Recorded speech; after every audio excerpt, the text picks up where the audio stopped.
ஜெய் சர்க்குருநாதா.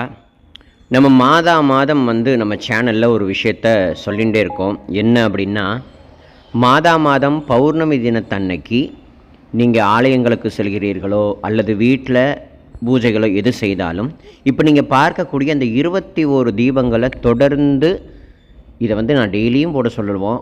விருப்பம் இருக்கிறவங்க வாரம் வியாழக்கிழமை போடலாம், 4 கிழமையில் போடலாம், அல்லது மாதத்தில் ஒரு முறை இந்த பௌர்ணமி தினத்திலையாவது அவசியம் போட்டால் ரொம்ப விசேஷம்.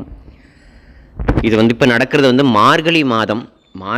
மார்கழி மாதம் சாட்சாத்து கண்ணபெருமானுக்குனே உகந்த மாதம் இது. ஆகையினால் இந்த மாதத்தில் இந்த மாதிரி தீபங்களை நம்ம வீட்டில் ஏற்றோம், அதுவும் கண்ணனையும் ஆண்டாளையும் நம்மளுடைய குருநாதனையும் நினைத்து கொண்டு தீபம் ஏற்றி நம்ம வழிபட்டோம் அப்படின்னா நமக்கு அபிவிருதமான ஒரு நல்ல பலன்கள் கைகூடும். நம்ம வாழ்க்கையில் இதெல்லாம் நடக்கணும் அப்படின்னு நம்ம கனவு கொண்டு இருக்கோமோ, அந்த கனவுகளை பகவான் இப்போ நீங்கள் எரிகிறது ஒரு தீபம் நம்ம விளக்கேற்றி வச்சோன்னு நம்ம நினச்சிடுறோம். அது அப்படி இல்லை.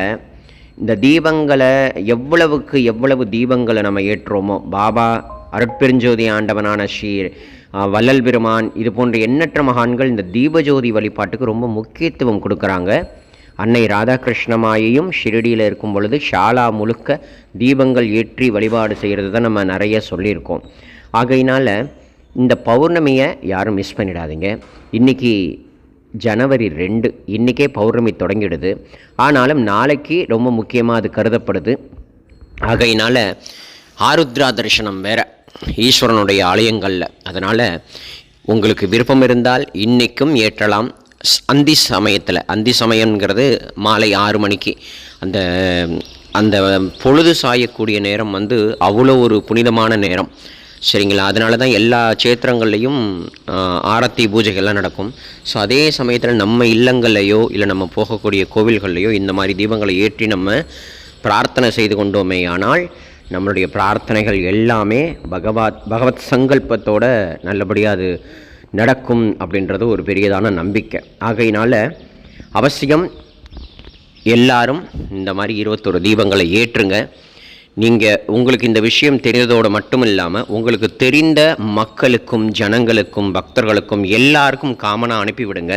இந்த மாதிரி நல்ல பலன்களை எல்லாரும் பெறட்டும். நம்ம மட்டும் பெற்றால் பத்தாது, பிறரும் அந்த பலனை பெறட்டும்.